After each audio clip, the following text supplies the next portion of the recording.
வம்சி வந்து அல்வாவும் மல்லிகைப்பூவும் மறைச்சி எடுத்துகிட்டு போயிட்டுருக்காரு. அப்புறமா இந்துவை பார்த்து சைகை காமிச்சிட்டு இந்து சிரிச்சுக்கிட்டு நிற்கிறாங்க. அப்போ அவங்க அப்பா வந்து பார்த்துட்டு என்னடா இது கையிலன்னு சொல்லிட்டு வாங்கி பார்த்துட்டு அவர் வந்துட்டு என்னடா இதெல்லாம் அப்படின்னு சொல்லி கேட்க, இல்லைப்பா என்னைக்காவது ஒரு நாளைக்கு நடக்கும்ல, அதுக்கு தான் இன்றைக்கி சும்மா வாங்கிட்டு வந்தேன் அப்படின்னு சொல்கிறாங்க. அதெல்லாம் ஒன்றும் தேவையில்ல கூட்டுறான்னு சொல்லிட்டு அல்வாவை வந்துட்டு இவர் சாப்பிட்டு மல்லிகைப்பூவை அவங்க ஒய்ஃப் கிட்ட கொடுத்துட்றாங்க. அப்போ இவன் கூட நான் ஹாலில் பார்த்துக்கிறேன், நீ இந்து கூட வந்துட்டு ரூமில் படுத்துக்கோன்னு சொல்லிடுறாரு. அப்புறம் அதே மாதிரி தூங்கிட்டு இருக்கும்போது நைட்டு இவருக்கு ஒன்றும் முடியல, இவன் அல்வாவில் ஏதோ கலந்துன்னு வந்துட்டான் போல இதுன்ட்டு இது பண்ணிவிட்டு நேராக போய் அவங்க பொண்டாட்டி எழுப்பிக்கிட்டு அவங்க ரூமுக்கு கூட்டிகிட்டு போயிடுறாரு. இதை வம்சி நோட் பண்ணிடுறாரு. அதுக்கப்புறம் இவரு போய் இந்து கூட வந்துட்டு ரூமில் போய் தூங்கிடுறாரு. ஒரு பக்கம் காலைல ஏஞ்சி பார்த்துட்டு அவங்க ஷாக் ஆகி எதுனா நடந்துட்டு பாரு அப்போ இருக்குதுன்னு திட்டிகிட்டு இருக்காங்க அவங்க ஒய்ஃப். ஒரு பக்கம் பார்த்தா வம்சி வந்துட்டு அதெல்லாம் ஒன்றும் இல்லை, பயந்துட்டா அம்மா இல்லாத ஒன்று, அதனால தான் இவர் கூட தைரியம் சொல்லிட்டு இங்கே தூங்கிட்டேன்ற மாதிரி சொல்லிடுறாங்க வம்சி. அதுக்கப்புறம் இங்கே பார்த்திங்கன்னா ககன் வந்துட்டு இவங்கள பூமியை பற்றியே யோசிச்சுட்டு இருக்கிறாங்க, ஃபீல் பண்ணிகிட்டு இருக்கா. அப்புறம் பூமியை வந்து சாப்பிட கூட்டாலும் சாப்பிட மாட்டேங்கிறாரு. அப்புறம் வந்துட்டு பூமி வராதை பற்றி யோசிச்சுட்டு இருக்கேன்னு சொன்னோடனே, நீ அப்போ அவனை போய் பார்க்கணும், இல்லைன்னா ஃபோன் பண்ணி பேசுன்னு சொல்கிறாங்க.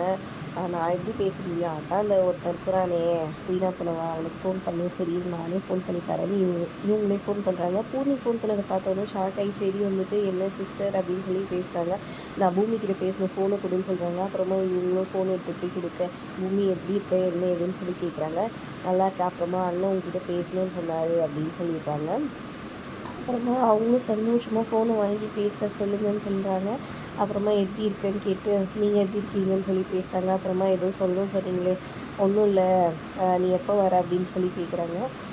நான் இப்போதைக்கு வர மாதிரி இல்லை, எனக்கு ஹெல்த் கொஞ்சம் சரியில்லை அப்படின்ற மாதிரி சொல்லிட்டாங்க. உடனே அப்படியா சரி ஓகே அப்படின்னு சொல்லிட்டு ஃபோனை கட் பண்ணிடுறாங்க. ஏன் என்ன தேங்க்ஸ் கூட சொல்லலை அப்படின்னு சொல்லி கேட்க, அவள் இங்கே வரமாட்டேன்னு சொல்கிறா, அப்புறம் எதுக்கு அவளுக்கு தேங்க்ஸ் சொல்லு, ஏன்னா அவளுக்கு ஹெல்த் முடியலன்னு தானே வரலன்னு சொல்கிறா அப்படின்னு பூர்ணி சொல்கிறாங்க. சரி நீ வேணால் போய் பார்த்துட்டு கூட வா அப்படின்னு சொல்கிறாங்க. ககனும் அந்த ஐடியாவை இது பண்ணிக்கிட்டு அங்கே போகிறாரு. கார் எடுத்துக்கிட்டு ஐயோ இப்படியா வருவேன் இந்த ஆள் வீட்டுக்கு போயிட்டு அப்படின்னு புலம்பிக்கிட்டே போயிட்டுருக்கிறாரு. இன்னொரு பக்கம் இங்கே வந்துட்டு சொத்தை வந்து தன் பொண்ணு பேரில் எழுதி வாங்கிறதுக்காக அப்புறம் வந்துட்டு அழகாக புதுசாக கல்யாணமான பொண்ணு மாதிரி ரெடியாகி வந்திருக்காங்க. பாரு இதை வச்சு அவரை மயக்கி வந்துட்டு நான் என் பொண்ணு பேரில் சொத்து எழுதி வைக்கிறேன்னு நேராக வந்துட்டு பால் சோம்பு எடுத்துக்கிட்டு போகிறாங்க.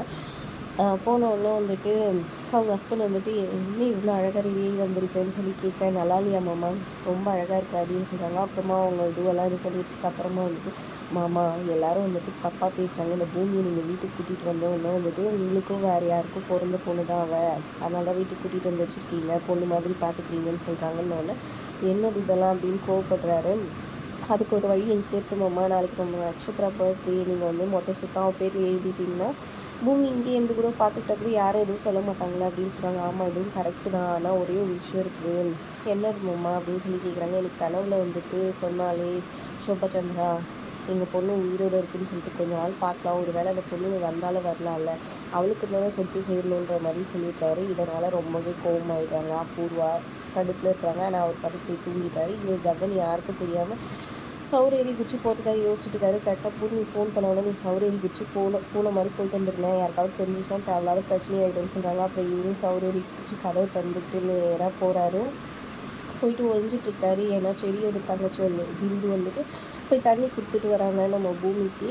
அப்போ இந்த மாதிரி செடி என்ன ஒன்று அப்படின்னு சொல்ல வராங்க. அப்போ வெளியே ககன் இருக்கும்போது அந்த சத்தம் கேட்டனால யாரோ சத்தம் கேட்குது, காலைல பேசிக்கலாம்னு சொல்லிட்டு இந்து அங்கேருந்து கிளம்பி போயிடுறாங்க. அப்புறம் நேராக ககன் வந்து ரூம்குள்ளே வராரு. பார்த்தோன்னே சந்தோஷமாயிடுறாங்க. நீங்கள் எப்படிங்கன்னு சொல்லிட்டு கதவை சாத்திட்டு அப்புறமா இந்த பக்கம் பால்கனிக்கு கூட்டிகிட்டு போயிடுறாங்க. என்ன இங்கே வந்துருக்கீங்க, ஒன்றை பார்க்கறதுக்காக தான் அப்படின்னு சொல்கிறாங்க. ரொம்ப தேங்க்ஸ்ன்னு சொல்லிடுறாரு. அப்போ நானும் உங்களுக்கு தேங்க்ஸ் சொன்னேன், எனக்காக நீங்கள் பரிகாரம்லாம் பண்ணியிருக்கீங்களா அப்படின்ற மாதிரி சொல்கிறாங்க.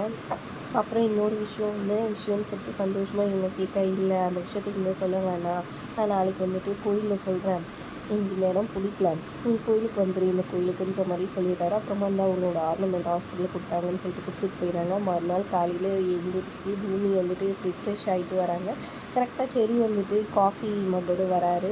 இந்த காஃபி மக்கில் ட்விஸ்ட் வச்சுருக்காரு, ஐ லவ் யூன்ட்டு இவர் ஃபோட்டோவும் பூமி ஃபோட்டோவும் போட்ட மாதிரி வச்சுருக்காரு. அதில் சுத்தண்ணி ஊற்றின உடனே அதை வந்து சூட்டுக்கு வந்து தெரிய ஆரம்பிச்சிடும். ப்ரப்போசலுக்காக வச்சுட்டு போயிருக்கிறாரு. இவங்களும் ரெடி ஆகிட்டு வந்துட்டு ககனோட நினப்பிலேயே அதை ஊற்றி குடிச்சிட்டு இருக்காங்க. கப்பில் என்ன இருக்குன்னு கூட கவனிக்க மாட்டேங்கிறாங்க. இங்கே செரி டென்ஷனாக வெளியே வந்து வெயிட் பண்ணிட்டு இருக்காரு. அவங்க தங்கச்சிக்கிட்ட இந்த மாதிரி நான் பண்ணிட்டேன் அப்படின்ற மாதிரி சொல்லியிருக்காங்க. அவள் என்ன சொல்ல போகிறாளோன்னு யோசனையாக இருக்குதுன்னு சொல்லிட்டு வெயிட் பண்ணிட்டு இருக்கிறாரு. கரெக்டாக அவங்க அப்பா ரூம்குள்ளே போகிறாங்க. அப்பா என்னத்துக்கு எதுக்கு போகிறாரு, கண்டுபிடிச்சிட்டா அவள் தானேன்னு பயந்துட்டு இருக்காங்க. என்ன நடக்க போகுதுன்றதை பொறுத்து இருந்து பார்க்கலாம். வீடியோ பிடிச்சிருந்தா லைக் பண்ணிக்கோங்க.